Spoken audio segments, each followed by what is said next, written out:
Hello everyone, I am सुगम। Welcome back. तो कैसे हो आप सब? आई होप आप सब अच्छे होंगे। स्वागत है आप सभी का आपके अपने एसपी स्टडी यूट्यूब चैनल पर। तो गाइस, आज है आपका डे 1 और आज हम इस क्लास में कुछ ऐसे सेंटेंसेस देखने वाले हैं जिनको हम रोज़ाना बोलते हैं। वो अमेरिका में पढ़ाई करेगा।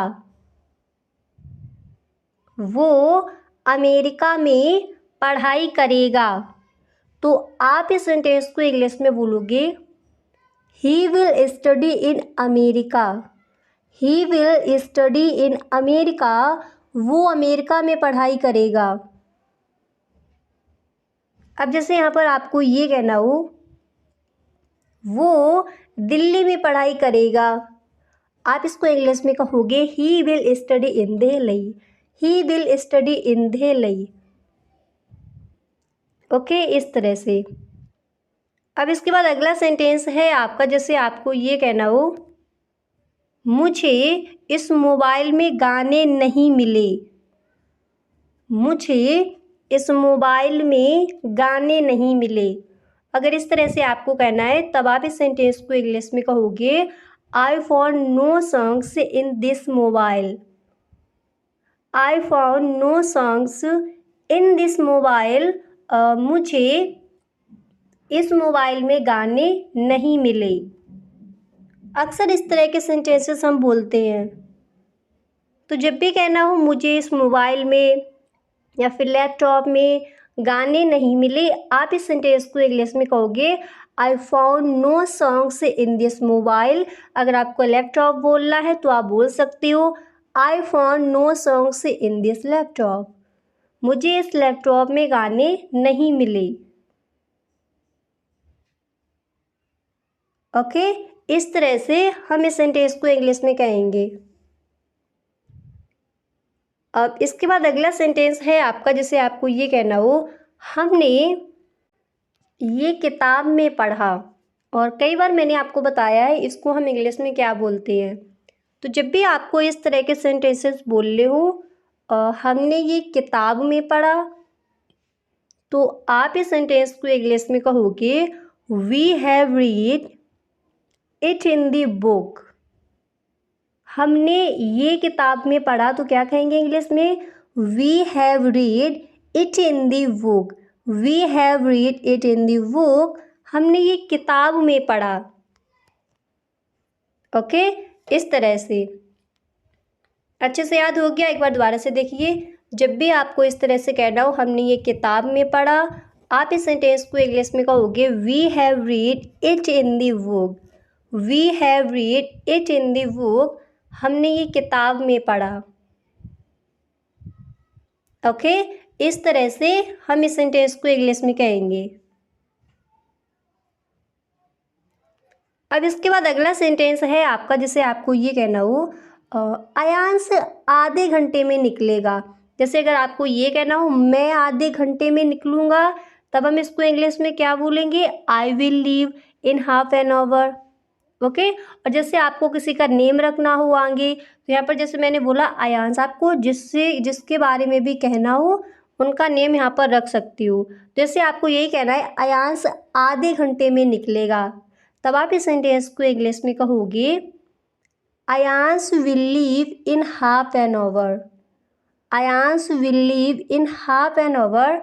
अयांश आधे घंटे में निकलेगा। आपको बोला है मोहन आधे घंटे में निकलेगा, आप इस सेंटेंस को इंग्लिश में कहोगे, Mohan will leave in half an hour. आपको कहना है कशिश 1 घंटे में निकलेगी, आप इस सेंटेंस को इंग्लिश में कहोगे, कशिश will leave in half hour. Okay, इस तरह से हम इस सेंटेंस को इंग्लिश में कहेंगे।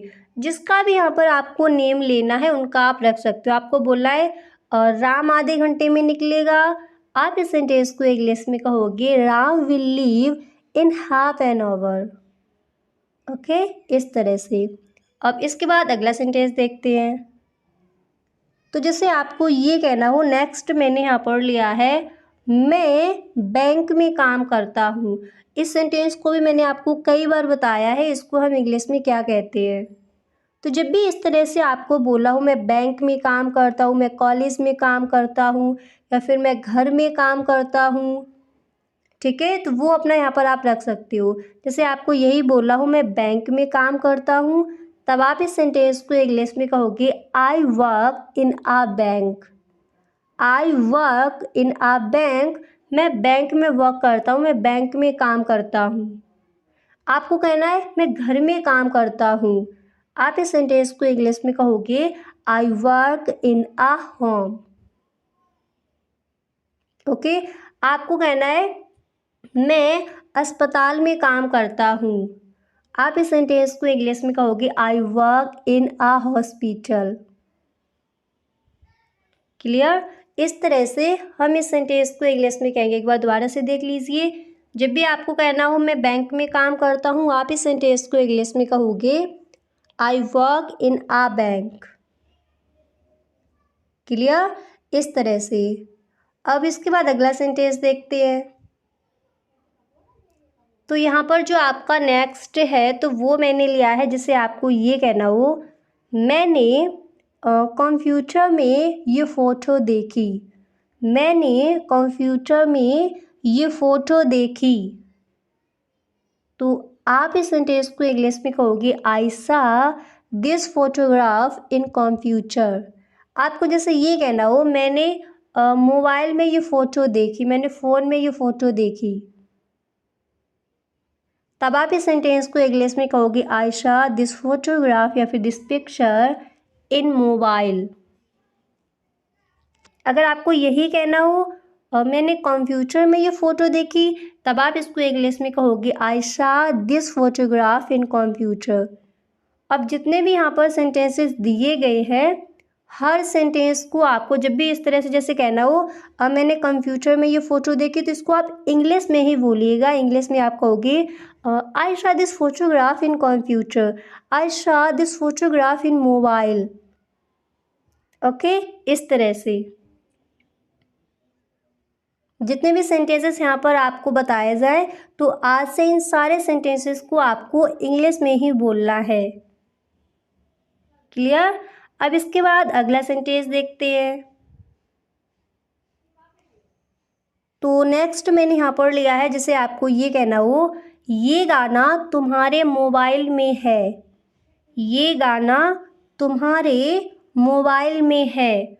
आप इस सेंटेंस को इंग्लिश में कहोगे this song is there in your mobile. This song is there in your mobile. ये गाना तुम्हारे मोबाइल में है। अब जैसे आपको ये कहना है ये गाना तुम्हारे लैपटॉप में है, तब आप इस सेंटेंस को इंग्लिश में कहोगे this song is there in your laptop. This song is there in your laptop. ये गाना तुम्हारे लैपटॉप में है। एक बार दोबारा से बोलते हैं। अब आप मेरे साथ बोलिए। अगर आपको ये कहना हो ये गाना तुम्हारे मोबाइल में है, आप इस सेंटेंस को इंग्लिश में कहोगे this song is there in your mobile. This song is there in your mobile. ये गाना तुम्हारे मोबाइल में है। क्लियर? इस तरह से हम इस सेंटेंस को इंग्लिश में कहेंगे। अब इसके बाद अगला सेंटेंस है आपका, जैसे आपको ये कहना हो कॉफ़ी को कप में डालो। कॉफ़ी को कप में डालो। तो आप इस सेंटेंस को इंग्लिश में बोलोगे pour the coffee into the cup। pour the coffee into the cup। Coffee को कप में डालो। क्या बोला जाएगा इंग्लिश में? आप इस सेंटेंस को इंग्लिश में कहोगे pour the coffee into the cup। pour the coffee into the cup। Coffee को कप में डालो। ओके, इस तरह से। और इस सेंटेंस को अक्सर हम अपने घरों में बोलते हैं। तो जब भी कहना हो कॉफ़ी को कप में डालो, एक बार दोबारा से बोलिए। आप इस सेंटेंस को इंग्लिश में कहोगे pour the coffee into the cup। Okay, इस तरह से। इसके बाद अगला सेंटेंस है आपका, जैसे आपको ये कहना हो वो कमरे में जा रहा है। वो कमरे में जा रहा है, तो आप इस सेंटेंस को इंग्लिश में कहोगे he is going into the room. He is going into the room, वो कमरे में जा रहा है। अगर आपको ये कहना हो कॉफ़ी को कप में डालो, तब आप इस सेंटेंस को इंग्लिश में कहोगे pour the coffee into the cup.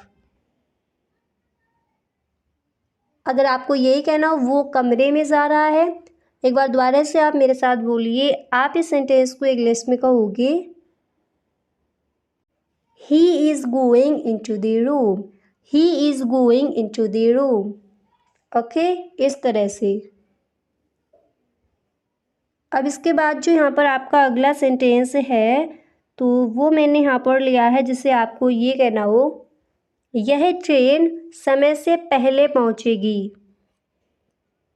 यह ट्रेन समय से पहले पहुँचेगी, तो आप इस सेंटेंस को इंग्लिश में कहोगे this train will reach before time. This train will reach before time, यह ट्रेन समय से पहले पहुँचेगी। क्या बोला जाएगा इंग्लिश में? आप इस सेंटेंस को इंग्लिश में कहोगे this train will reach before time. This train will reach before time, यह ट्रेन समय से पहले पहुँचेगी। क्लियर? इस तरह से हम इस सेंटेंस को इंग्लिश में कहेंगे। अब इसके बाद अगला सेंटेंस देखते हैं। तो जैसे आपको ये कहना हो मैं तुम्हारे निकलने से पहले आऊँगा। मैं तुम्हारे निकलने से पहले आऊँगा। अगर इस तरह से कहना है तो आप इस सेंटेंस को इंग्लिश में इस तरह से बोल सकती हो I will come before you leave. अगर ये कहना हो यह ट्रेन समय से पहले पहुँचेगी, तब आप इसको इंग्लिश में बोलोगे this train will reach before time. मैं तुम्हारे निकलने से पहले आऊँगा, तब आप इस सेंटेंस को इंग्लिश में कहोगे I will come before you leave. I will come before you leave, मैं तुम्हारे निकलने से पहले आऊँगा। अच्छे से याद कर लीजिए। आप इस सेंटेंस को इंग्लिश में कहोगे I will come before you leave, मैं तुम्हारे निकलने से पहले आऊँगा। क्लियर? इस तरह से हम इस सेंटेंस को इंग्लिश में कहेंगे। अब इसके बाद अगला सेंटेंस है आपका, जैसे आपको ये कहना हो अब मैं आपके सामने खड़ा हूँ। इस तरह के सेंटेंसेस अक्सर हम अपने फ्रेंड्स के साथ बोलते हैं। जब भी कहना हो अब मैं आपके सामने खड़ा हूँ, तो आप इस सेंटेंस को इंग्लिश में कहोगे now I am standing before you. Now I am standing before you, अब मैं आपके सामने खड़ा हूँ। तो गाइस कैन का प्रयोग हम पावर, एबिलिटी, कैपेसिटी को व्यक्त करने के लिए करते हैं। ओके, अपनी शक्ति को बताने के लिए, योग्यता को बताने के लिए, या फिर अपनी क्षमता को प्रदर्शित करने के लिए कैन का यूज़ किया जाता है। फॉर एग्जाम्पल वह इस बॉक्स को उठा सकता है। वह इस बॉक्स को उठा सकता है। तो यहाँ पर हम किसका प्रयोग करेंगे? कैन का। हम इस सेंटेंस को इंग्लिश में बोलेंगे ही can lift this box. He can lift this box, वह इस बॉक्स को उठा सकता है। तो यहाँ पर क्या बताया गया है? पावर को प्रदर्शित किया गया है, शक्ति को बताया कि उसके पास इतनी शक्ति है, इतनी पावर है कि वह इस बॉक्स को उठा सकता है। तो यहाँ पर किसका यूज़ किया जाएगा? कैन का। हम इस सेंटेंस को इंग्लिश में बोलेंगे ही can lift this box. Clear? इस तरह से। अब जैसे यहाँ पर मैंने बोला वह इस बॉक्स को उठा सकता है, अब इसी तरह से आपको और सेंटेंसेस लेनी है और फिर उनको भी आपको बनाना है। जैसे वह इस बॉक्स को उठा सकता है, आपको कहना है वह इस पेन को उठा सकता है। आप इंग्लिश में बोलोगे he can lift this pen. Clear? इस तरह से। अब इसके बाद अगला सेंटेंस है आपका सुहाना अच्छा गा सकती है। सुहाना अच्छा गा सकती है। तो यहाँ पर किसको बताया गया है? एबिलिटी को, उसकी योग्यता को बताया गया है कि सुहाना अच्छा गा सकती है, तो यहाँ पर किसका यूज़ करेंगे? कैन का यूज़ किया जाएगा। हम इस सेंटेंस को इंग्लिश में बोलेंगे Suhana can sing well. Suhana can sing well, Suhana अच्छा गा सकती है। अब जैसे हमने कहा सुहाना अच्छा गा सकती है, आपको कहना है आप अच्छा यानी तुम अच्छा गा सकते हो, तब हम इसको इंग्लिश में बोलेंगे यू कैन सिंग वेल। अब जैसे आपको ये कहना है तुम यह कर सकते हो। अब यहाँ पर कैपेसिटी को बताया जा रहा है कि तुम ये कर सकते हो, तुम्हारे अंदर ये क्षमता है। तो जब भी आप इस तरह से किसी से बोलो तुम यह कर सकते हो, तो आप यहाँ पर किसका यूज़ करोगे? कैन का। आप इस सेंटेंस को इंग्लिश में बोलोगे you can do it. You can do it, तुम ये कर सकते हो, तुम ये कर सकते हो। तो कैन का यूज़ हम पावर को, एबिलिटी को और कैपेसिटी को प्रदर्शित करने में करते हैं। इसी तरह अगला सेंटेंस है आपका, जैसे आपको ये कहना हो ये काम यानी मैं ये काम नहीं कर सकता। मैं ये काम नहीं कर सकता, तो यहाँ पर हम किसका यूज़ करेंगे? कैन नॉट का। यहाँ पर ये नहीं दिया गया इसलिए यहाँ पर नॉट लगेगा। हम इस सेंटेंस को इंग्लिश में कहेंगे I can't do this. I can't do this, मैं ये काम नहीं कर सकता। आप इस सेंटेंस को इंग्लिश में इस तरह से भी बोल सकते हो I can not do this. I can not do this, मैं ये नहीं कर सकता यानी मैं ये काम नहीं कर सकता। अब इसी तरह और सेंटेंसेस आपको लेनी है। अब नेक्स्ट है आपका, जैसे आपको कहना है मैं कार चला सकता हूँ। मैं कार चला सकता हूँ, तो हम इस सेंटेंस को इंग्लिश में बोलेंगे I can drive a car. I can drive a car, मैं कार चला सकता हूँ। अब इसी तरह यहाँ पर कार दिया गया, आपको बोलना है मैं साइकिल चला सकता हूँ। I can drive cycle. मैं बाइक चला सकता हूँ। I can drive a bike.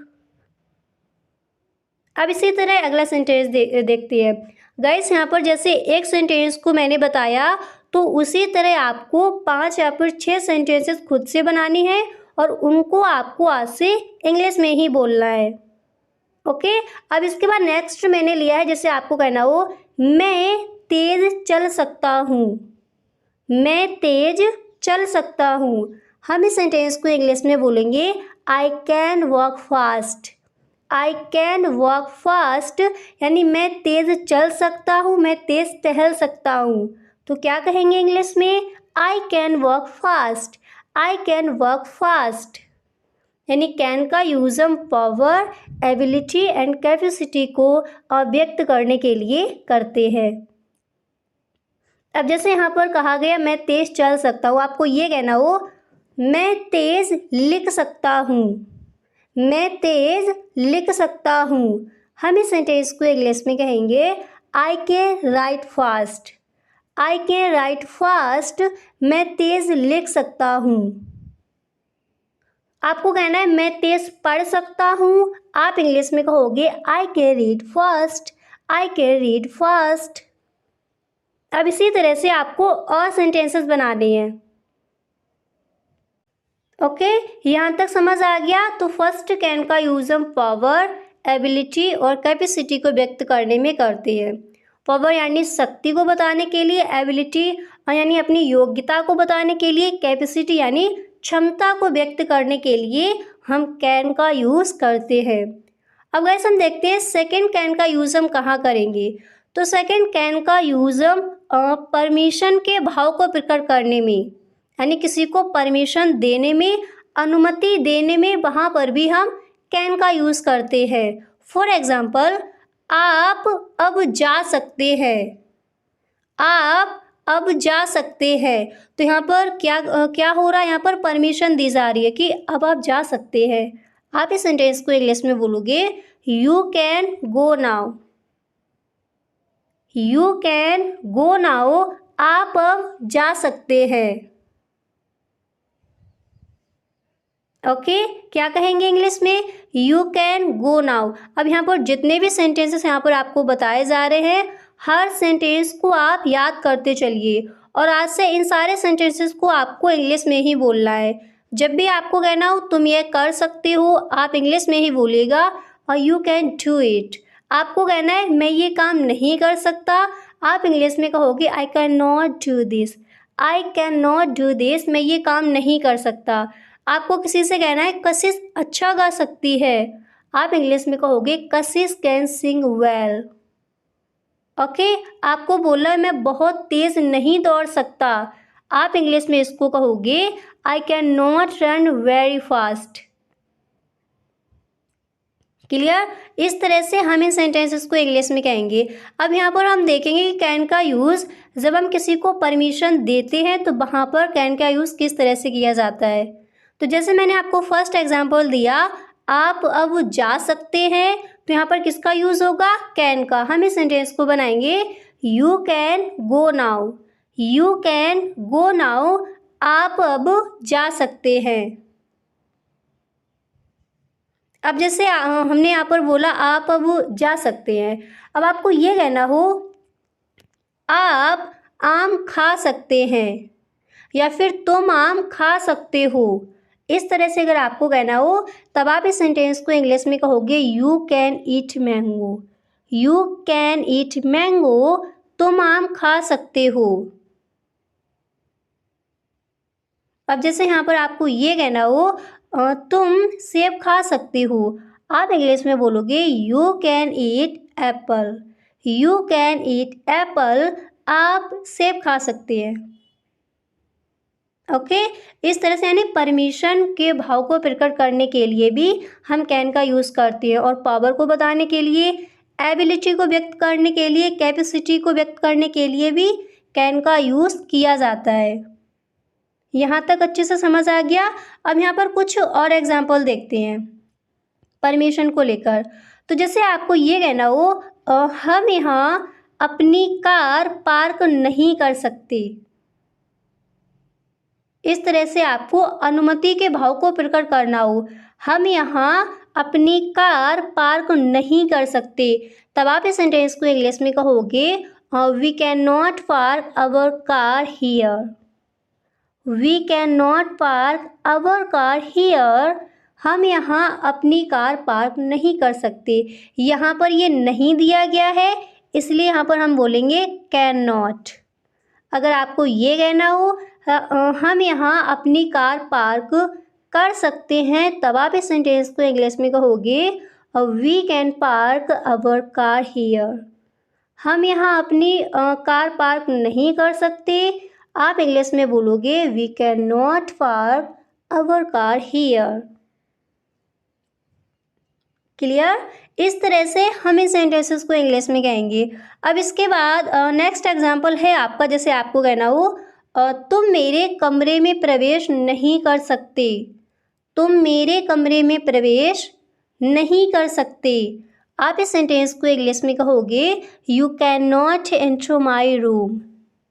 You can not enter my room, आप मेरे कमरे में प्रवेश नहीं कर सकते, एंटर नहीं कर सकते। तो यहाँ पर क्या हो रहा है? परमिशन दी जा रही है कि आप मेरे रूम में प्रवेश नहीं कर सकते। किस तरह से कहोगे इंग्लिश में? आप इस सेंटेंस को इंग्लिश में बोलोगे you can not enter my room. आपको कहना है तुम मेरे क्लास में प्रवेश नहीं कर सकते, आप इंग्लिश में कहोगे you can not enter my class. आप मेरे ऑफिस में प्रवेश नहीं कर सकते, you can not enter my office. Okay, इस तरह से हम इन सेंटेंसेस को इंग्लिश में कहेंगे। तो हर सेंटेंस को आप समझते चलिए और आज से आपको इन सारे सेंटेंसेस को इंग्लिश में ही बोलना है। क्लियर? तो हमने देख लिया कि कैन का यूज़ हम power, ability, capacity and permission के भाव को प्रकट करने में कैन का यूज़ किया जाता है। अब इसके बाद हम देखते हैं और कहाँ कहाँ हमें कैन का यूज़ करना होता है। तो गाइस, थर्ड कैन का यूज़ हम पॉसिबिलिटी को व्यक्त करने में करते। पॉसिबिलिटी यानी संभावना को बताने में, जहाँ पर पॉसिबिलिटी दी गई हो, किसी चीज़ की संभावना हो, काम हुआ नहीं हो पर उसके होने की संभावना हो, तो वहाँ पर भी हम कैन का यूज़ करते हैं। फॉर एग्ज़ाम्पल, यह खबर सच हो सकती है, यानी यह खबर सच है नहीं, हो सकती है, संभावना है। तो यहाँ पर हम किसका यूज़ करेंगे? कैन का यूज़ करेंगे। यानी कैन का यूज़ पॉसिबिलिटी को व्यक्त करने के लिए किया जाता है। तो यह खबर सच हो सकती है, तो यहाँ पर किसका यूज़ किया जाएगा? कैन का। हम इस सेंटेंस को इंग्लिश में बोलेंगे, this news can be true. This news can be true. ये खबर सच हो सकती है। क्या बोला जाएगा इंग्लिश में? This news can be true. अब जैसे आपको ये कहना है, यह खबर सच नहीं हो सकती, तब हम इस सेंटेंस को इंग्लिश में बोलेंगे, this news can not be true. This news can not be true. यह खबर सच नहीं हो सकती। अगर आपको ये कहना हो यह खबर सच हो सकती है, तब हम इसको इंग्लिश में बोलेंगे, this news can be true. Okay, इस तरह से। अब इसके बाद अगला सेंटेंस है आपका, नेक्स्ट एग्जाम्पल है, और जैसे आपको कहना हो, हर कोई गलती कर सकता है। इस तरह के सेंटेंसेस हम अक्सर बोलते हैं। तो जब भी कहना हो हर कोई गलती कर सकता है, आप इस सेंटेंस को इंग्लिश में बोलोगे, everyone can make a mistake. Everyone can make a mistake. हर कोई गलती कर सकता है, हर किसी पर गलती हो सकती है। क्या बोला जाएगा इंग्लिश में? Everyone can make a mistake. तो कैन का यूज हम पॉसिबिलिटी को व्यक्त करने के लिए भी करते हैं। ओके, बाद गाइस, कैन का यूज हम फ्रेंडली रिक्वेस्ट करने के लिए भी करते हैं, यानी दोस्ताना निवेदन करने के अर्थ में भी कैन का यूज़ किया जाता है फ्रेंडली रिक्वेस्ट में। जैसे क्या मैं आपका स्कूटर ले सकता हूँ? इस तरह से आप जैसे अपने फ्रेंड्स से बोलते हो, रिक्वेस्ट करती हो, प्रार्थना करते हो, निवेदन करते हो, क्या मैं आपका स्कूटर ले सकता हूँ? तो यहाँ पर भी हम किसका यूज़ करेंगे? कैन का। यानी फ्रेंडली रिक्वेस्ट करने में भी कैन का यूज़ किया जाता है। पावर को बताने में, एबिलिटी को बताने में, कैपेसिटी को व्यक्त करने में, एंड परमिशन के भाव को प्रकट करने में, और पॉसिबिलिटी को बताने में किसका यूज़ किया जाएगा? कैन का। इसके बाद फ्रेंडली रिक्वेस्ट करने में भी हम कैन का यूज़ करते हैं। जैसे हमने कहा, क्या मैं आपका स्कूटर ले सकता हूँ? तो हम इस सेंटेंस को इंग्लिश में बोलेंगे, can I take your scooter? Can I take your scooter? क्या मैं आपका स्कूटर ले सकता हूँ? तो यहाँ पर किसका यूज़ किया जाएगा? कैन का। अब इस तरह से आपको और भी सेंटेंसेस बनाने, जैसे आपको कहना है, क्या मैं आपका पेन ले सकता हूँ? इस तरह के सेंटेंसेस किसके साथ बोलते हैं? फ्रेंड्स के साथ। रिक्वेस्ट के साथ हमें कहना हो, क्या मैं आपका पेन ले सकता हूँ? तो आप इस सेंटेंस को इंग्लिश में बोलोगे, can I take your pen? Can I take your pen? क्या मैं आपका पेन ले सकता हूँ? अब इसी तरह जैसे आपको ये कहना हो, क्या मैं आपकी बुक ले सकता हूँ? यानी क्या मैं आपकी किताब ले सकता हूँ? क्या कहेंगे इंग्लिश में? आप इस सेंटेंस को बताइए, इंग्लिश में क्या बोला जाएगा? तो आप मेरे साथ बोलिए, हम इस सेंटेंस को इंग्लिश में बोलेंगे, can I take your book? Can I take your book? क्या मैं आपकी किताब ले सकता हूँ? क्या मैं आपका पेन ले सकता हूँ? क्या कहेंगे इंग्लिश में? Can I take your pen? अब जैसे आपको ये कहना हो, क्या मैं आपकी बॉटल ले सकता हूँ? आप इंग्लिश में बोलोगे, can I take your water? Can I take your water? क्या मैं आपकी बॉटल ले सकता हूँ? यानी फ्रेंडली रिक्वेस्ट में भी हम कैन का यूज़ करते हैं। अब इसके बाद अगला एग्जाम्पल है आपका, जैसे आपको ये कहना हो, क्या मैं आपका बैग ले सकता हूँ? हम इस सेंटेंस को इंग्लिश में बोलेंगे, can I carry your bag? Can I carry your bag? क्या मैं आपका बैग ले सकता हूँ? तो यहाँ पर हमने किसका यूज़ किया? कैन का। अब इसके बाद अगला एग्जाम्पल है आपका, जैसे आपको ये कहना हो, क्या मैं आपके लिए बैठने के लिए कुर्सी ला सकता हूँ? यानी क्या मैं आपके बैठने के लिए कुर्सी ला सकता हूँ, इस तरह से हम बोलते हैं। तो यहाँ पर हम किसका यूज़ करेंगे? कैन का। तो इस सेंटेंस को हम इंग्लिश में बोलेंगे can I bring you a chair to sit in? Can I bring you a chair to sit in? क्या मैं आपके लिए बैठने के लिए कुर्सी ला सकता हूँ?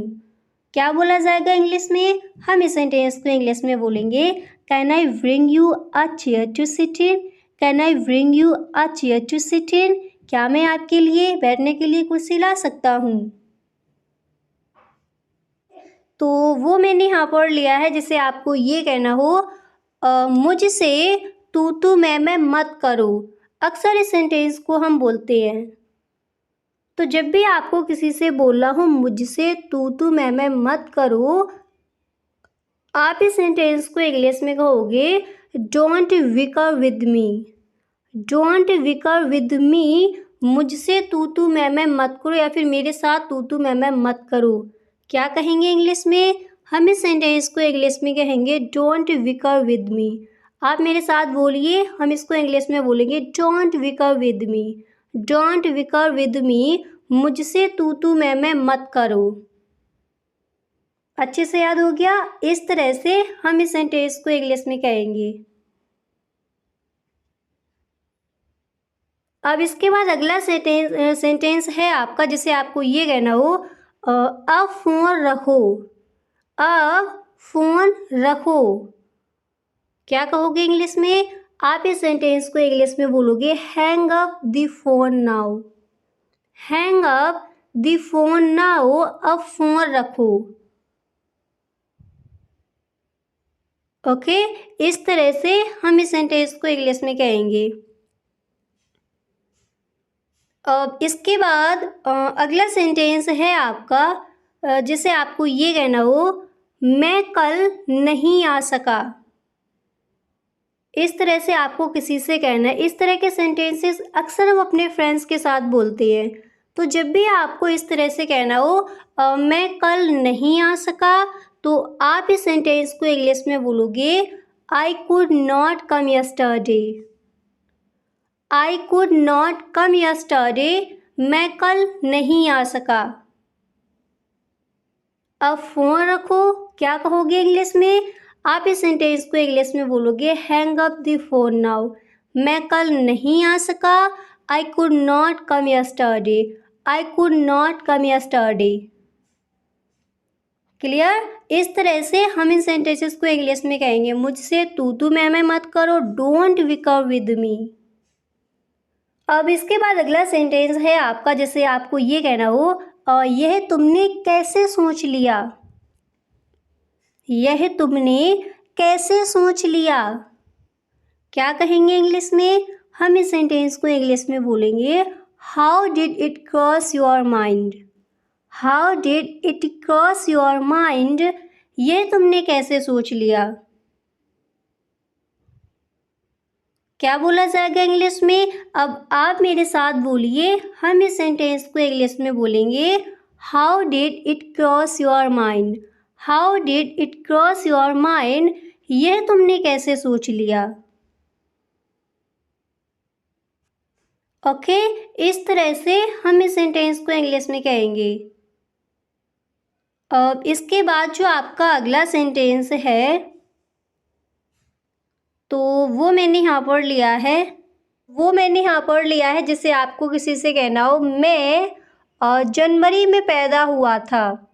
फर्स्ट सेंटेंस है आपका, जैसे जब भी आपको किसी से बोलना हो मैं जनवरी में पैदा हुआ था, तो आप इस सेंटेंस को इंग्लिश में कहोगे I was born in January. I was born in January, मैं जनवरी में पैदा हुआ था।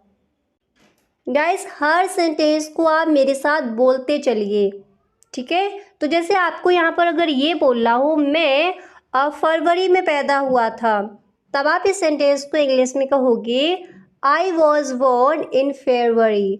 आई वॉज बॉर्न इन फरवरी, मैं फरवरी में पैदा हुआ था। अगर आपको यही कहना हो मैं जनवरी में पैदा हुआ था, तब आप इस सेंटेंस को इंग्लिश में बोलोगे I was born in January. I was born in January, मैं जनवरी में पैदा हुआ था। अच्छे से याद हो गया। इस तरह से हम इस सेंटेंस को इंग्लिश में कहेंगे। अब इसके बाद जो आपका अगला सेंटेंस है तो वो मैंने यहाँ पर लिया है, जिससे आपको ये कहना हो मैं शाम 7 बजे जिम जाता हूँ। अब जहाँ भी आप जाते हैं वो अपना यहाँ पर रख सकते हैं। तो अगर आपको इस तरह से कहना हो मैं शाम 7 बजे जिम जाता हूँ, तो आप इस सेंटेंस को इंग्लिश में बोलोगे I go to gym by 7 PM। I go to gym by 7 PM। मैं शाम 7 बजे जिम जाता हूँ। अगर आपको ये कहना है मैं सुबह 7 बजे जिम जाता हूँ, तब आप इस सेंटेंस को इंग्लिश में कहोगे I go to gym by 7 AM। Okay, इस तरह से हम इस सेंटेंस को इंग्लिश में कहेंगे। अब यहाँ पर जैसे आपको ये कहना हो मैं शाम 7 बजे मार्केट जाता हूँ, तब आप इस सेंटेंस को इंग्लिश में क्या बोलोगे? तो अगर आपको ये कहना हो मैं शाम 7 बजे मार्केट जाता हूँ, तब आप इस सेंटेंस को इंग्लिश में बोलोगे I go to market by 7 PM। Okay, इस तरह से हम इन सेंटेंसेस को इंग्लिश में कहेंगे। अब इसके बाद जो आपका अगला सेंटेंस है तो वो मैंने यहाँ पर लिया है, जिसे आपको ये कहना हो मैं आधे घंटे में निकलूँगा।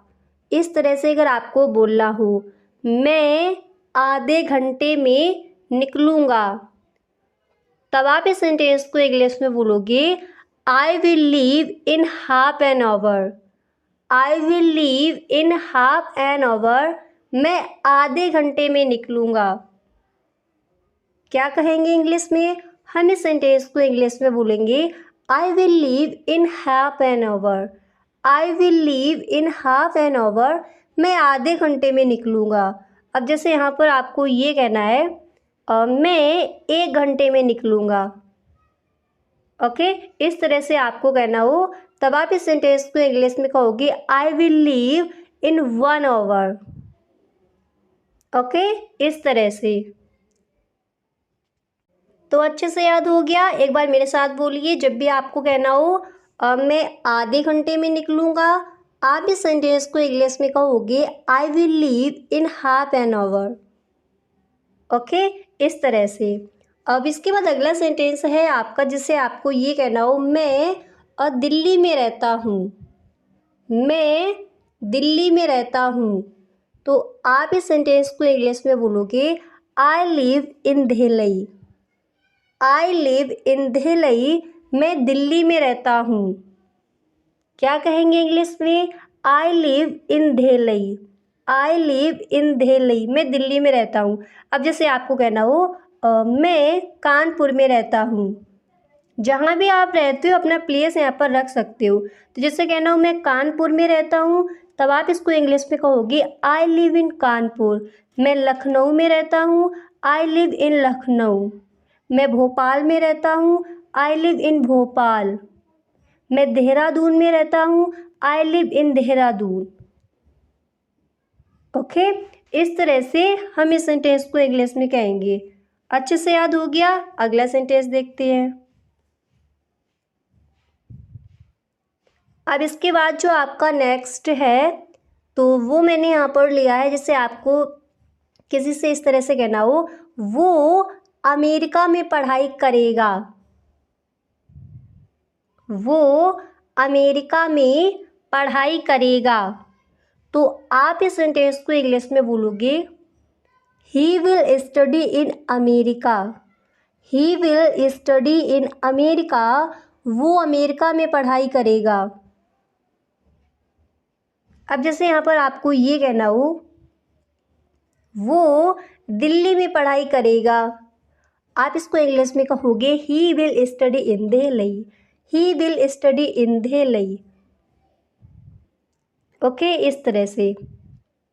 अब इसके बाद अगला सेंटेंस है आपका, जैसे आपको ये कहना हो मुझे इस मोबाइल में गाने नहीं मिले। मुझे इस मोबाइल में गाने नहीं मिले। अगर इस तरह से आपको कहना है तब आप इस सेंटेंस को इंग्लिश में कहोगे I found no songs in this mobile. I found no songs in this mobile. मुझे इस मोबाइल में गाने नहीं मिले। अक्सर इस तरह के सेंटेंसेस हम बोलते हैं। तो जब भी कहना हो मुझे इस मोबाइल में या फिर लैपटॉप में गाने नहीं मिले, आप इस सेंटेंस को इंग्लिश में कहोगे I found no songs in this mobile. अगर आपको लैपटॉप बोलना है तो आप बोल सकते हो I found no songs in this laptop. मुझे इस लैपटॉप में गाने नहीं मिले। ओके, इस तरह से हम इस सेंटेंस को इंग्लिश में कहेंगे। अब इसके बाद अगला सेंटेंस है आपका, जिसे आपको ये कहना हो हमने ये किताब में पढ़ा। और कई बार मैंने आपको बताया है इसको हम इंग्लिश में क्या बोलते हैं। तो जब भी आपको इस तरह के सेंटेंसेस बोलने हो हमने ये किताब में पढ़ा, तो आप इस सेंटेंस को इंग्लिश में कहोगे we have read it in the book. हमने ये किताब में पढ़ा तो क्या कहेंगे इंग्लिश में we have read it in the book. We have read it in the book. हमने ये किताब में पढ़ा। ओके, इस तरह से अच्छे से याद हो गया। एक बार दोबारा से देखिए, जब भी आपको इस तरह से कहना हो हमने ये किताब में पढ़ा, आप इस सेंटेंस को इंग्लिश में कहोगे we have read it in the book. We have read it in the book. हमने ये किताब में पढ़ा। ओके, इस तरह से हम इस सेंटेंस को इंग्लिश में कहेंगे। अब इसके बाद अगला सेंटेंस है आपका, जिसे आपको ये कहना हो अयांश आधे घंटे में निकलेगा। जैसे अगर आपको ये कहना हो मैं आधे घंटे में निकलूँगा, तब हम इसको इंग्लिश में क्या बोलेंगे आई will leave in half an hour. Okay, और जैसे आपको किसी का नेम रखना हो आगे, तो यहाँ पर जैसे मैंने बोला अयांश, आपको जिसके बारे में भी कहना हो उनका नेम यहाँ पर रख सकती हो। जैसे आपको यही कहना है अयांश आधे घंटे में निकलेगा, तब आप इस सेंटेंस को इंग्लिश में कहोगे Ayansh will leave in half an hour. Ayansh will leave in half an hour. Ayansh आधे घंटे में निकलेगा। आपको बोला है मोहन आधे घंटे में निकलेगा, आप इस सेंटेंस को इंग्लिश में कहोगे Mohan will leave in half an hour.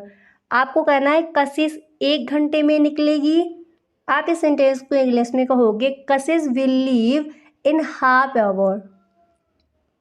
Okay, इस तरह से हम इस सेंटेंस को इंग्लिश में कहेंगे।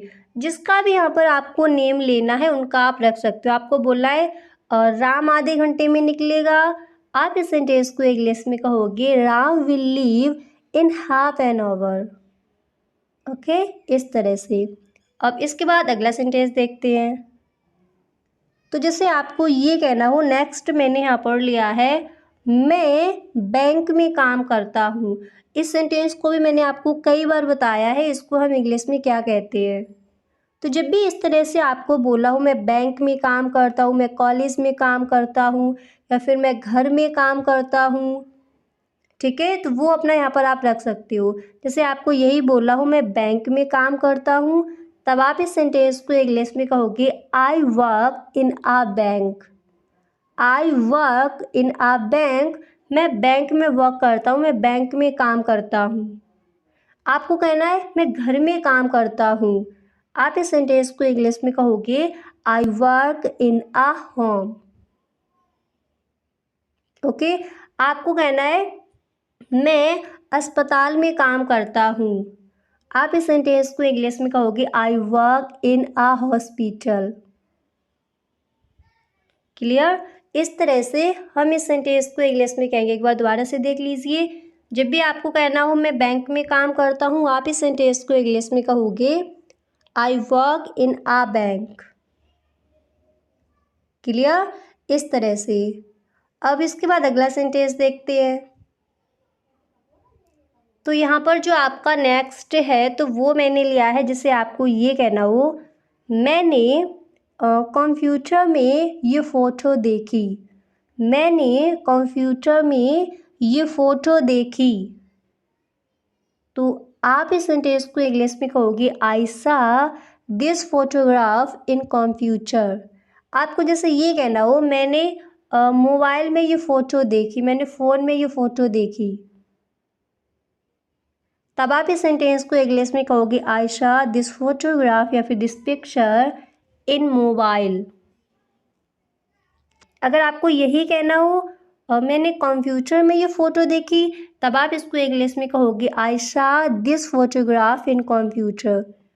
अब जितने भी यहाँ पर सेंटेंसेस दिए गए हैं, हर सेंटेंस को आपको जब भी इस तरह से जैसे कहना हो अब मैंने कंप्यूटर में ये फ़ोटो देखी, तो इसको आप इंग्लिश में ही बोलिएगा। इंग्लिश में आप कहोगे आई सा दिस फोटोग्राफ इन कंप्यूटर, आई सा दिस फोटोग्राफ इन मोबाइल।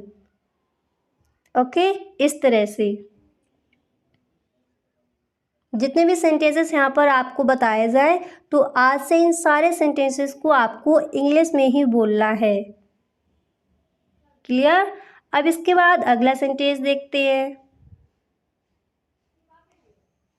तो नेक्स्ट मैंने यहाँ पर लिया है, जिसे आपको ये कहना हो ये गाना तुम्हारे मोबाइल में है। ये गाना तुम्हारे मोबाइल में है। आप इस सेंटेंस को इंग्लिश में कहोगे this song is there in your mobile. This song is there in your mobile. ये गाना तुम्हारे मोबाइल में है। अब जैसे आपको ये कहना है ये गाना तुम्हारे लैपटॉप में है, तब आप इस सेंटेंस को इंग्लिश में कहोगे this song is there in your laptop.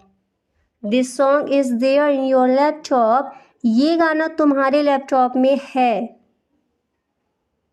एक बार दोबारा से बोलते हैं। अब आप मेरे साथ बोलिए, अगर आपको ये कहना हो ये गाना तुम्हारे मोबाइल में है, आप इस सेंटेंस को इंग्लिश में कहोगे this song is there in your mobile. This song is there in your mobile. ये गाना तुम्हारे मोबाइल में है। क्लियर? इस तरह से हम इस सेंटेंस को इंग्लिश में कहेंगे। अब इसके बाद अगला सेंटेंस है आपका, जैसे आपको ये कहना हो कॉफ़ी को कप में डालो। कॉफ़ी को कप में डालो। तो आप इस सेंटेंस को इंग्लिश में बोलोगे pour the coffee into the cup। pour the coffee into the cup। Coffee को कप में डालो। क्या बोला जाएगा इंग्लिश में? आप इस सेंटेंस को इंग्लिश में कहोगे pour the coffee into the cup। pour the coffee into the cup। Coffee को कप में डालो। ओके, इस तरह से। और इस सेंटेंस को अक्सर हम अपने घरों में बोलते हैं। तो जब भी कहना हो कॉफ़ी को कप में डालो, एक बार दोबारा से बोलिए। आप इस सेंटेंस को इंग्लिश में कहोगे pour the coffee into the cup। Okay, इस तरह से। इसके बाद अगला सेंटेंस है आपका, जिसे आपको ये कहना हो वो कमरे में जा रहा है। वो कमरे में जा रहा है। तो आप इस सेंटेंस को इंग्लिश में कहोगे he is going into the room. He is going into the room. वो कमरे में जा रहा है। अगर आपको ये कहना हो कॉफ़ी को कप में डालो, तब आप इस सेंटेंस को इंग्लिश में कहोगे pour the coffee into the cup। अगर आपको यही कहना हो वो कमरे में जा रहा है, एक बार दोबारा से आप मेरे साथ बोलिए। आप इस सेंटेंस को इंग्लिश में कहोगे he is going into the room. He is going into the room. Okay, इस तरह से। अब इसके बाद जो यहाँ पर आपका अगला सेंटेंस है, तो वो मैंने यहाँ पर लिया है, जिसे आपको ये कहना हो यह ट्रेन समय से पहले पहुँचेगी। यह ट्रेन समय से पहले पहुँचेगी। तो आप इस सेंटेंस को इंग्लिश में कहोगे this train will reach before time. This train will reach before time. यह ट्रेन समय से पहले पहुँचेगी। क्या बोला जाएगा इंग्लिश में? आप इस सेंटेंस को इंग्लिश में कहोगे this train will reach before time. This train will reach before time. यह ट्रेन समय से पहले पहुंचेगी। क्लियर? इस तरह से हम इस सेंटेंस को इंग्लिश में कहेंगे। अब इसके बाद अगला सेंटेंस देखते हैं।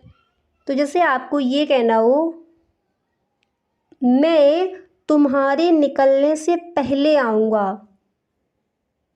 मैं तुम्हारे निकलने से पहले आऊँगा। अगर इस तरह से कहना है तो आप इस सेंटेंस को इंग्लिश में इस तरह से बोल सकती हो, I will come before you leave. अगर ये कहना हो यह ट्रेन समय से पहले पहुंचेगी, तब आप इसको इंग्लिश में बोलोगे this train will reach before time. मैं तुम्हारे निकलने से पहले आऊँगा, तब आप इस सेंटेंस को इंग्लिश में कहोगे I will come before you leave. I will come before you leave. मैं तुम्हारे निकलने से पहले आऊँगा। अच्छे से याद कर लीजिए। आप इस सेंटेंस को इंग्लिश में कहोगे I will come before you leave. मैं तुम्हारे निकलने से पहले आऊँगा। क्लियर? इस तरह से हम इस सेंटेंस को इंग्लिश में कहेंगे।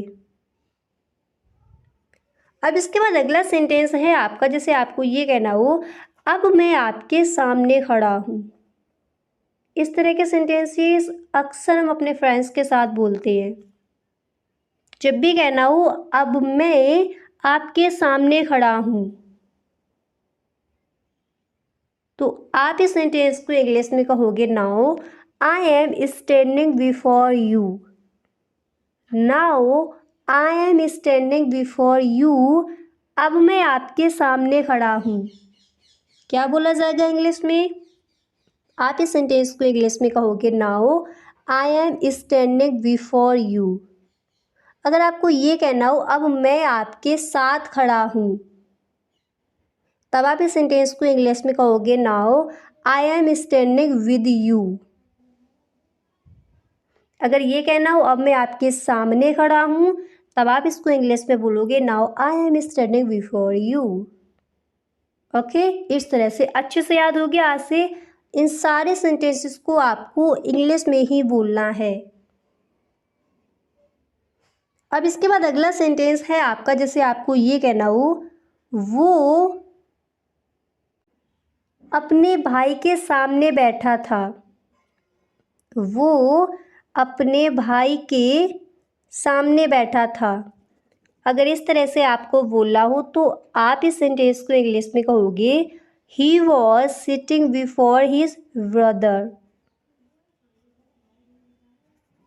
वो अपने भाई के सामने बैठा था। आप क्या कहोगे इंग्लिश में? आप इस सेंटेंस को इंग्लिश में कहोगे he was sitting before his brother. वो अपने भाई के सामने बैठा था। अब जैसे यहाँ पर आपको ये कहना वो अपने पिताजी के सामने बैठा था, इस तरह से अक्सर हम बोलते हैं। तो जब भी कहना वो अपने पिताजी के सामने बैठा था, आप इस सेंटेंस को इंग्लिश में कहोगे he was sitting before his father. He was sitting before his dad. वो अपने पिताजी के सामने बैठा था। ओके, इस तरह से हम इन सेंटेंसेस को इंग्लिश में कहेंगे।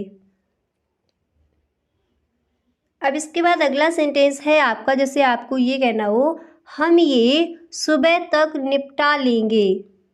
कोई भी काम है आपको इस तरह से कहना हो हम ये सुबह तक निपटा लेंगे। तो आप इस सेंटेंस को इंग्लिश में इस तरह से कहोगे we will finish it by morning.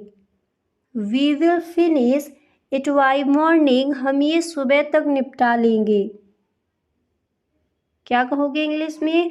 We will finish it by morning. We will finish it by morning. अच्छे से याद कर लीजिए, आज से इंग्लिश में ही कहना है हम ये सुबह तक निपटा लेंगे। अब एक बार आप मेरे साथ बोलिए, हम इस सेंटेंस को इंग्लिश में कहेंगे we will finish it by morning. We will finish it by morning. हम ये सुबह तक निपटा लेंगे। ओके, इस तरह से हम इस सेंटेंस को इंग्लिश में कहेंगे। अब इसके बाद अगला सेंटेंस है आपका, जैसे आपको ये कहना हो मैं बाइक से जिम जा रहा था।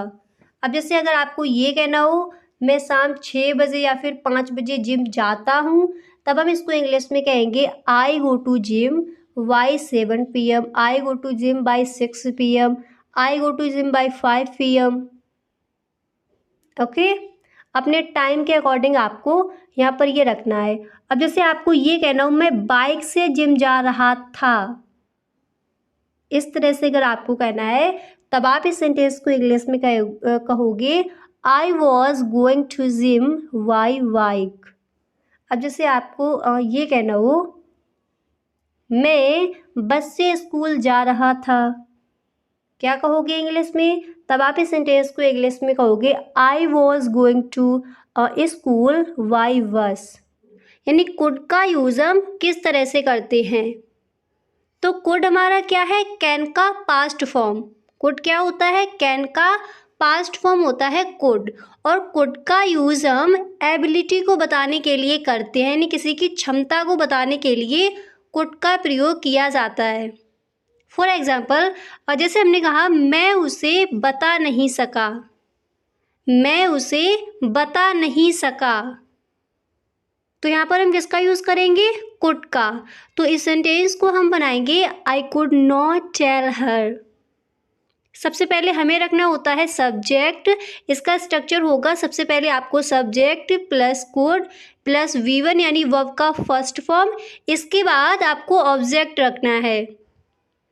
ओके, तो इसको हम बनाएंगे I could not tell her. तो जब भी आपको इस तरह से किसी से कहना हो मैं उसे बता नहीं सका, अच्छे से याद कर लीजिए, हम इस सेंटेंस को इंग्लिश में बोलेंगे I could not tell her, I could not tell her, मैं उसे बता नहीं सका।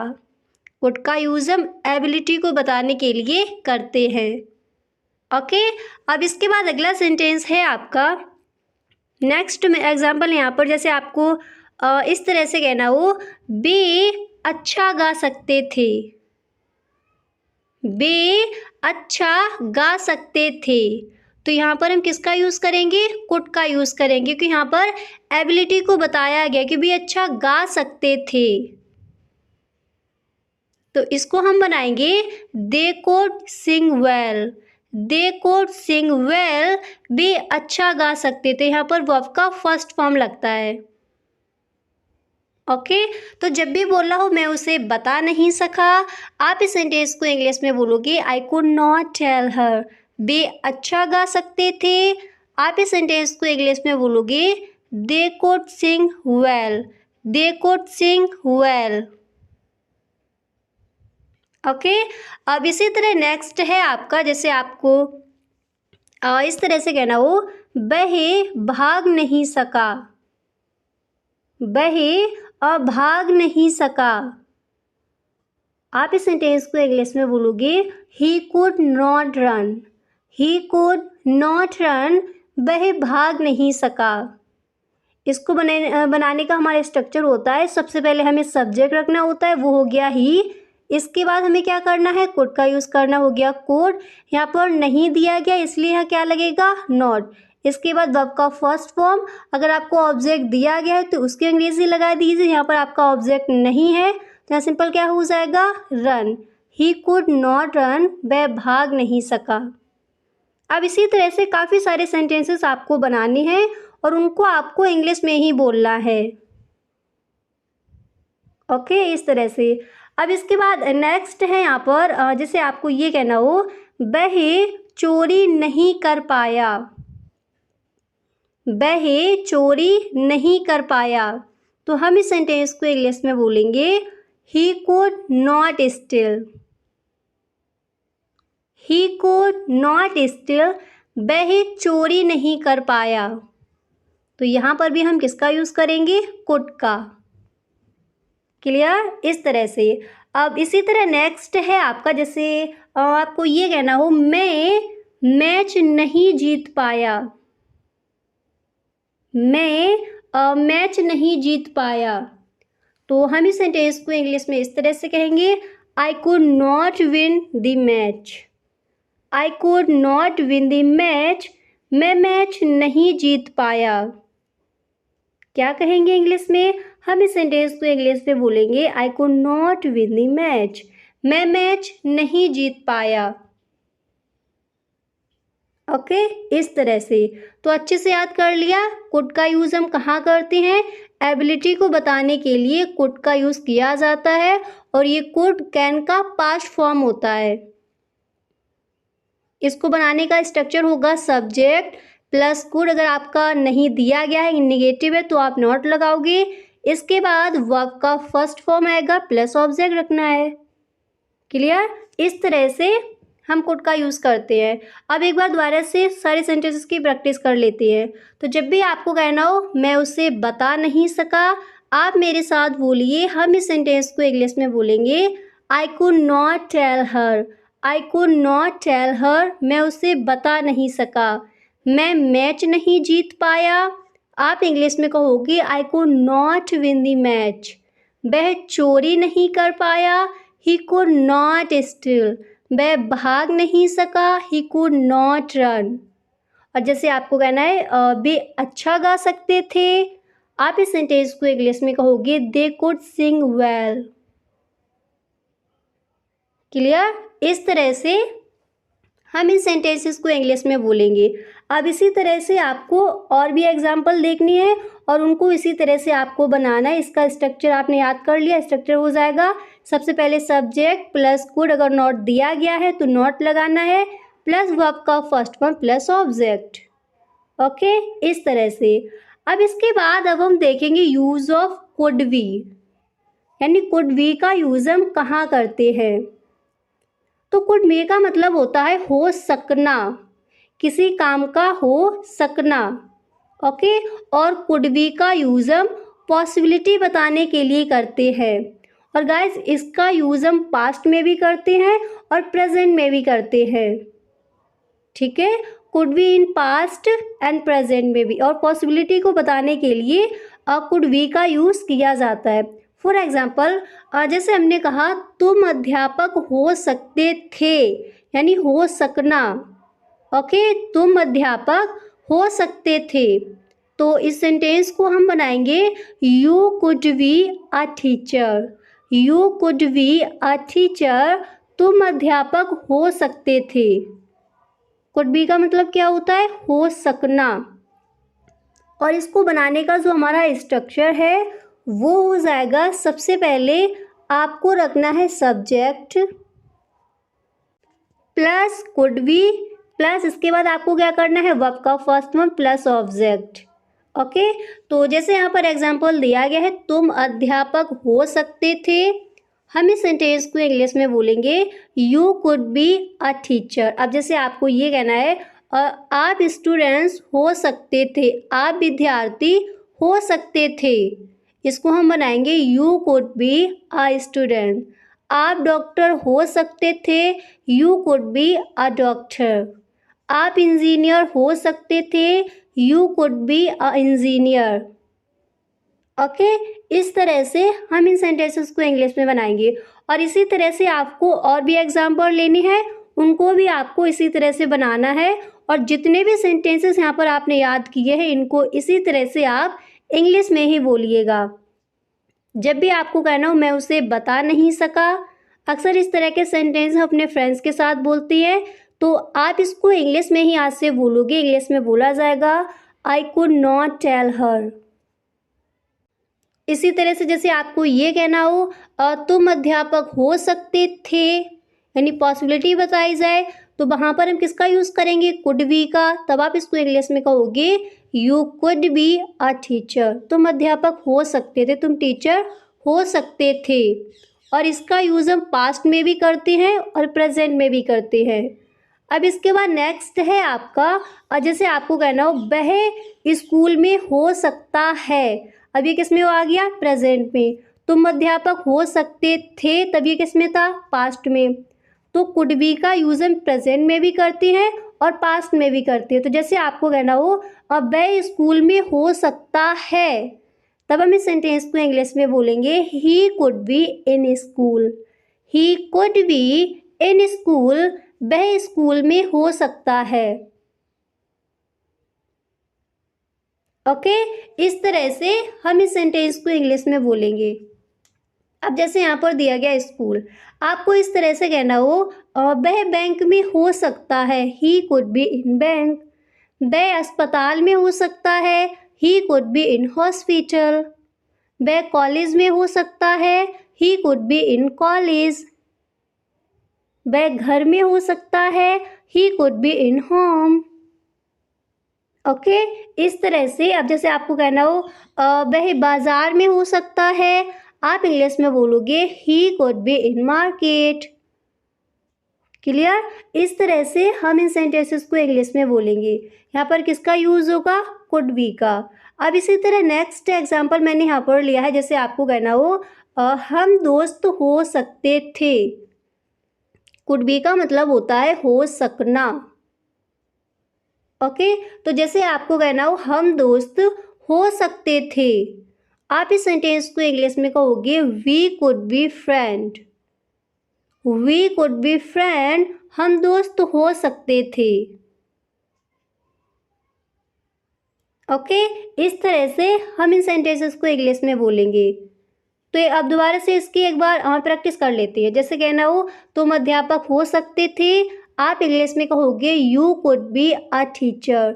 वह स्कूल में हो सकता है, तब हम इसको इंग्लिश में कहेंगे he could be in school. हम दोस्त हो सकते थे, हम इस सेंटेंस को इंग्लिश में बोलेंगे वी कुड बी फ्रेंड। वह मार्केट में हो सकता है, he could be in market. तुम विद्यार्थी हो सकते थे, हम इस सेंटेंस को इंग्लिश में बोलेंगे you could be a student. Clear? इस तरह से हम इन सेंटेंसेस को इंग्लिश में बोल सकते हैं। अब इसके बाद हम देखेंगे यूज़ ऑफ कुड हैव। तो कुड का आपने यूज़ समझ लिया, इसके बाद कुड बी का आपने समझ लिया। अब हम आपको बताएंगे कुड हैव का यूज़ हम किस तरह से करते हैं।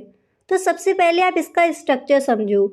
सबसे पहले देखिए रखना होता है सब्जेक्ट प्लस आपको कुड रखना है, इसके बाद हैव, कुड हैव यानी subject plus could have plus यहाँ पर मैन वर्ब का थर्ड फॉर्म आएगा। ओके, वर्ब का थर्ड फॉर्म प्लस ऑब्जेक्ट। और कुड हैव का मतलब होता है हो सकता था। कुड बी का मतलब होता है हो सकना। ओके, तो जैसे फॉर एग्जांपल यहाँ पर दिया, जैसे आपको कहना हो तुम मुझे फ़ोन कर सकते थे। तुम मुझे फ़ोन कर सकते थे पर किया नहीं, तुम मुझे फ़ोन कर सकते थे। तो हम इस सेंटेंस को बनाएंगे। देखिए सबसे पहले सब्जेक्ट रखो, क्या हो जाएगा यू। इसके बाद कुड हैव, क्या हो गया यू कुड हैव। इसके बाद यहाँ पर आपका मेन वर्ब का आएगा थर्ड फॉर्म, तो क्या हो जाएगा कॉल्ड। इसके बाद ऑब्जेक्ट रख दो, क्या हो गया मी। तो इस सेंटेंस को हम बनाएंगे you could have called me. You could have called me, तुम मुझे फ़ोन कर सकते थे। और इस तरह के सेंटेंसेस अक्सर हम बोलते हैं। तो जब भी इस तरह से कहना हो तुम मुझे फ़ोन कर सकते थे, आप इंग्लिश में बोलोगे you could have called me. You could have called me, तुम मुझे फ़ोन कर सकते थे। ओके, इस तरह से हम इस सेंटेंस को इंग्लिश में कहेंगे। अब इसी तरह नेक्स्ट है आपका, जैसे आपको किसी से ये कहना हो तुम मेरे पास आ सकते थे। तुम मेरे पास आ सकते थे, आप इस सेंटेंस को इंग्लिश में बोलोगे you could have come to me. You could have come to me, तुम मेरे पास आ सकते थे। किसका यूज़ किया जाएगा? कुड हैव का। कुड हैव का यूज़ हम कहाँ करते हैं? जहाँ पर काम हुआ ना हो, यानी उसकी संभावना हो। तो जैसे यहाँ पर दिया गया है कुड हैव का मतलब होता है हो सकता था। तो जैसे हमने कहा तुम मेरे पास आ सकते थे, तो यहाँ पर किसका यूज़ होगा? कुड हैव का। हम इस सेंटेंस को इंग्लिश में बोलेंगे you could have come to me. तुम मेरे पास आ सकते थे। अब इसी तरह अगला एग्जाम्पल है आपका, जैसे आपको कहना हो हम मैच जीत सकते थे पर जीते नहीं, हम मैच जीत सकते थे। तो यहाँ पर क्या लगेगा, कुड हैव। हम इस सेंटेंस को इंग्लिश में बोलेंगे we could have won the match. We could have won the match, हम मैच जीत सकते थे। अब सारे सेंटेंसेस की एक बार दोबारा से प्रैक्टिस कर लेते हैं। तो जैसे आपको कहना हो तुम मुझे फ़ोन कर सकते थे, अक्सर इस तरह के सेंटेंसेस हम बोलते हैं। आप इंग्लिश में कहोगे you could have called me. You could have called me, तुम मुझे फ़ोन कर सकते थे, तुम मेरे पास आ सकते थे। You could have come to me, हम मैच जीत सकते थे। We could have won the match. Clear? इस तरह से हम इन सेंटेंसेस को इंग्लिश में कहेंगे। अब इसके बाद अब हम देखेंगे use of could have been. तो हमने सीखा यूज ऑफ कुड। कुड का यूज हम कहाँ करेंगे, किसी की एबिलिटी को बताने के लिए कुड का यूज़ किया जाता है, यानी किसी की क्षमता को बताने के लिए। जैसे मैं मैच नहीं जीत पाया, I could not win the match, मैं उसे बता नहीं सका, I could not tell her. Okay, वहाँ पर हम करते हैं कुड का यूज़। इसके बाद आता है कुड वी। तो कुड वी का मतलब होता है हो सकना। ओके, कार्य हुआ नहीं हो सकना, वहाँ पर हम करते हैं कुड वी का, यानी पॉसिबिलिटी को बताने के लिए कुड वी का यूज़ किया जाता है। और इसका यूज़ हम पास्ट में भी करते हैं और प्रेजेंट में भी करते हैं। जैसे तुम अध्यापक हो सकते थे, you could be a teacher. वह स्कूल में हो सकता है, ये हो गया प्रेजेंट में। तो यहाँ पर भी हम कुड वी का यूज़ करेंगे, he could be in school. इसके बाद हमारा क्या आया था, कुड हैव। तो कुड हैव का यूज़ हम कहाँ करते हैं, जहाँ पर हमारा दिया होता है हो सकता था, वहाँ पर हम करते हैं कुड हैव का यूज़। और इसमें वर्ब की कौन सी फॉर्म आएगी, थर्ड फॉर्म। अब इसके बाद हमारा आता है कुड हैव बीन। तो कुड हैव बीन का यूज़ हम कहाँ करेंगे, देखिए जैसे संभव था पर नहीं किया, कोई भी कार्य है संभव था पर कार्य हुआ ना हो, वहाँ पर हम कुड हैव बीन का यूज़ करते हैं। और गाइस कुड हैव बीन का यूज़ हम पैसिव फॉर्म में करते हैं। Okay, could have been used in passive form. जैसे जैसे यहाँ पर एग्जांपल है, हालात और ख़राब हो सकते थे। हालात और ख़राब हो सकते थे, यानी संभव था, हो सकता था ऐसा, पर हुआ नहीं। यानी कार्य संभव हो सकता था पर कार्य ना हुआ हो, वहाँ पर हम कुड हैव बीन का यूज़ करते हैं। और किस में किया जाता है, पैसिव फॉर्म में इसका यूज़ किया जाता है। तो जैसे यहाँ पर एग्जाम्पल दिया गया, हालात और ख़राब हो सकते थे। हम इस सेंटेंस को इंग्लिश में क्या बनाएंगे, things could have been worse. और इसका आप स्ट्रक्चर भी समझते चलिए।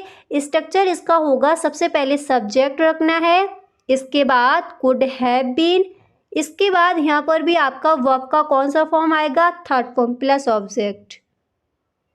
ओके, तो यहाँ पर देखिए एग्जाम्पल दिया गया है, हालात और ख़राब हो सकते थे। आप इस सेंटेंस को इंग्लिश में कहोगे things could have been worse. Okay, इस तरह से।